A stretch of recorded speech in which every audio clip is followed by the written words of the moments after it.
Comment le mouvement souverainiste doit-il approcher les personnes issues de l'immigration?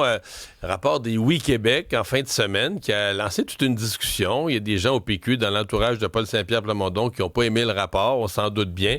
Rapport qui laissait entendre que le mouvement souverainiste aurait pris une attitude de fermeture, plutôt que de la générosité, de l'ouverture ou d'une main tendue vers les autres.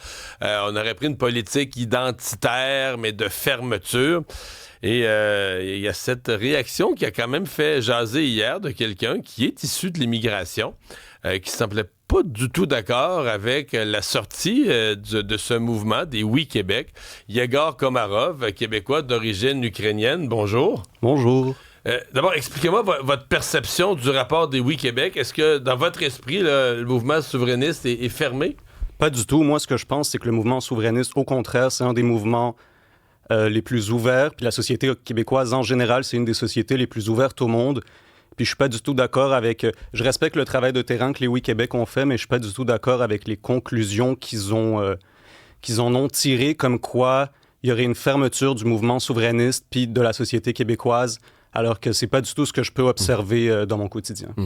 Les deux ingrédients souvent qu'on va mettre là-dedans, c'est la volonté de restreindre les taux d'immigration, les seuils d'immigration et l'imposition de lois sur la laïcité. Là. Vous voyez pas, vous, ces deux politiques-là comme étant des exemples de fermeture? Absolument pas. Moi, ce que je pense, c'est que non seulement le fait de restreindre l'immigration, c'est quelque chose qui serait nécessaire pour mieux intégrer ceux qui sont déjà là, parce que je constate dans mon quotidien qu'il y a vraiment des gros problèmes d'intégration. Puis c'est aussi quelque chose que j'ai vu que dans le dernier sondage léger, il y avait jusqu'à 52% des Québécois qui étaient d'accord avec la baisse des seuils d'immigration. Fait que c'est une politique qui est partagée par une majorité de Québécois. Puis je vois aussi dans mon entourage qu'il y a des immigrants eux-mêmes qui sont en faveur d'une baisse de l'immigration, parce que eux aussi qui vivent entourés d'immigrants, ils voient aussi que il y a des problèmes d'immigration puis d'intégration au Québec. Parlez-moi de votre histoire à vous. Là. Comment vous êtes arrivé au Québec? Comment vous avez entendu parler? Je ne sais pas, quand on entend parler pour la première fois, oups, c'est ici au Québec, il y aurait un mouvement. C'est parce que dans le fond, souvent, les gens issus de l'immigration viennent au Canada. Fait que c'est quoi, vous, votre rapport au Canada, au Québec, le moment où vous avez réalisé qu'il existait un mouvement? Moi, dans le fond, je suis né en Ukraine. Je suis né dans la ville de Kharkov, dans l'est de l'Ukraine. Je suis arrivé ici avec mes parents à l'âge de 5 ans. Puis j'ai grandi dans le nord de Montréal, dans les quartiers-villes, puis Ville-Saint-Laurent. Puis dans le fond, j'ai grandi dans des quartiers très multiculturels. Très multiculturels, où disons que les Québécois porteurs de la culture québécoise puis de l'identité québécoise étaient très minoritaires. Fait que j'avais pas la chance de côtoyer... ayons pas peur des mots, j'avais pas chance de côtoyer des Québécois de souche autour de moi. Puis c'est juste au fur et à mesure que le temps avançait que je me rendais compte que moi aussi, j'étais un Québécois à part entière, puis j'avais ce sentiment de reconnaissance envers la société québécoise qui m'a fait en sorte que c'était comme une sensation, c'est vraiment émotionnel, émotif, comme quoi t'adhères à une nation, c'est vraiment t'adhères à une mémoire, c'est t'adhères au peuple. C'est vraiment plus qu'une simple intégration, comme quoi... Donc vous, aujourd'hui, vous vous considérez comme Québécois? 100%, absolument 100%. Puis c'est ça. Au fur et à mesure où je commençais à me sentir comme Québécois, je voyais que le mouvement souverainiste parlait d'enjeux identitaires, justement. Il y a certaines figures... Mathieu Bocoté, par exemple, c'est une figure que j'apprécie beaucoup. On pense qu'il y a des gens qui disent comme quoi il serait nuisible au mouvement souverainiste, mais c'est quelque chose que je partage pas du tout. Mathieu Bocoté, ça a vraiment été une influence marquante quand j'étais plus jeune. Puis... c'est ça, de fil en aiguille. Dans le texte que vous avez publié hier sur les réseaux sociaux, vous laissez entendre que pour que des nouveaux arrivants adhèrent ou s'intègrent, il faut que la culture québécoise s'affirme, soit visible. En fait, comme s'il faut pas la cacher pour que des gens y adhèrent. Là. Exact, parce que c'est pas en faisant des concessions que les immigrants vont être plus attirés par le mouvement souverainiste ou plus attirés par le fait de s'intégrer au Québec, parce que ce que les gens aiment, c'est des gens qui s'affirment, c'est des gens forts, qui sont fiers de soi.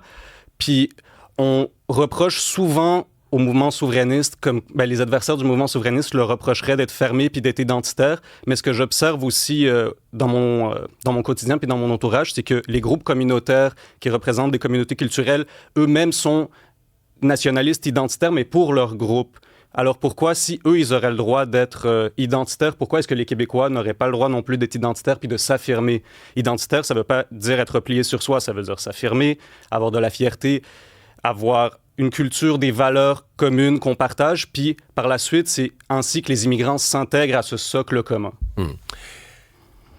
Comment vous percevez, vous êtes le contre-exemple, vous êtes issu de l'immigration, puis je comprends bien, s'il y avait un référendum, vous voteriez oui, là, ça semble assez clair, mais tu sais, mettons, dans la logique souvent du Parti québécois, même des fois sans le dire, on va faire le calcul. Dans un comté, s'il y a 80% des gens issus de l'immigration, ça va voter non dans des pourcentages énormes. Là, on prend pour acquis que dans ces groupes-là, il y en a quelques-uns, quelques latinos qui vont voter oui, mais que globalement, en masse, puis même souvent, vous avez parlé des groupes identitaires, là, des communautés culturelles, souvent il y a des mots d'ordre là, dans la communauté ou des leaders des communautés qui sont financés par le fédéral, puis tout ça, qui vont donner le mot d'ordre, organiser des soirées dans la communauté pour dire qu'il faut que tout le monde aille voter pour le non ou contre le PQ, ou peu importe.